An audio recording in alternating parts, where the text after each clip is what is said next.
चल देखता हूँ तेरे में कितना दम है। बताओ रॉबर्ट कहाँ है? देखो साहब। विनोद खन्ना ने अपने करियर में कई ऐसे शानदार प्रोजेक्ट्स में काम किया। करियर के शुरुआती दौर में नेगेटिव रोल निभाकर उन्होंने इंडस्ट्री में अपनी अलग पहचान बनाई थी, लेकिन दिलीप कुमार के सामने जब भी एक्टिंग करने आते थे तो घबरा जाते थे क्या करना है। ऐसे ही एक किस्सा हुआ था जो कि बहुत ही ज़्यादा दिलचस्प है। अपने हर किरदार से लोगों को अपना दीवाना बनाने वाले विनोद खन्ना आज भले ही हमारे बीच में नहीं है, लेकिन उनका निभाया हुआ हर किरदार लोगों के जहन में बसा हुआ है, लोग कभी भूल नहीं पाएंगे। एक्टिंग टैलेंट के चलते उन्होंने सालों तक इंडस्ट्री पर राज किया।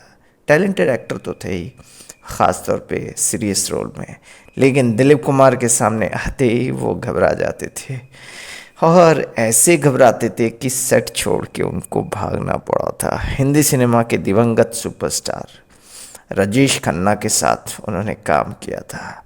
विनोद खन्ना ने करियर की शुरुआती दौर में ही अपनी अलग जगह बना ली थी। वे बहुत ही जल्द ही फिल्म इंडस्ट्री में अपनी जड़ें जमाने में कामयाब हो गए थे, लेकिन स्टारडम के वक्त ही उन्होंने संन्यास ले लिया था। बहुत सारे लोगों ने समझाया, प्रोड्यूसरों के दिल में तो खलबली मच गई कि क्या होगा हमारी फिल्मों का। खैर कुछ फिल्में उन्होंने कंप्लीट भी की, लेकिन सायरा बानो ने काफ़ी समझाया था उनको कि भाई ये ऐसा फैसला मत करो। ओशो के आश्रम में चले गए थे दरअसल विनोद खन्ना साहब।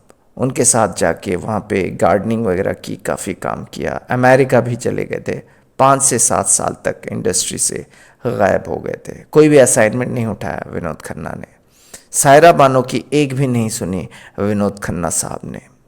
सायरा बानो ने अपने इंस्टाग्राम हैंडल पर एक पोस्ट शेयर करते हुए इस बात का खुलासा किया कि उन्होंने बताया कि बात उस वक्त की है जो जब मैं और विनोद खन्ना आत्मा राम जी द्वारा निर्देशित गुरुदत्त की फिल्म आरोप की शूटिंग कर रहे थे। ये शूटिंग उस वक्त नटराज स्टूडियो में चल रही थी।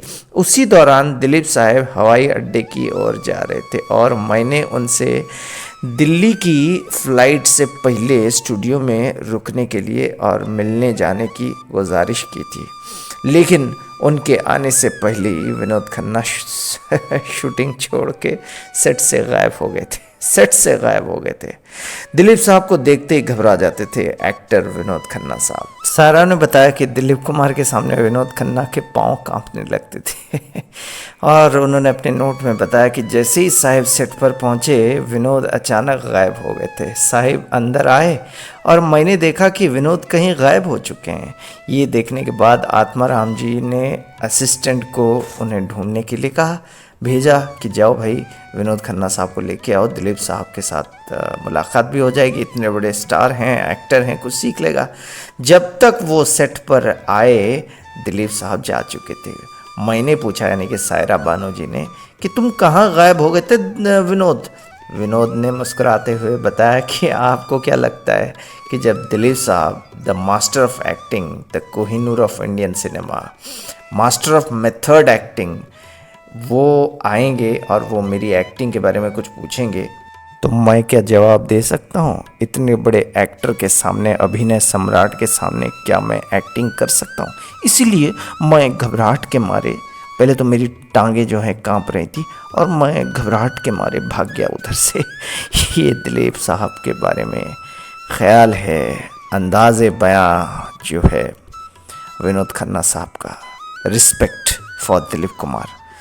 विनोद खन्ना ने अपने करियर में एक से बढ़कर एक कई फिल्मों में बहुत बड़े बड़े काम किए और मुकाम भी हासिल किया। करियर के पीक पर 1982 में उन्होंने संन्यास ले लिया, ओशो के आश्रम में चले गए, यूएस भी चले गए थे और वे ओशो के शिष्य बन गए थे।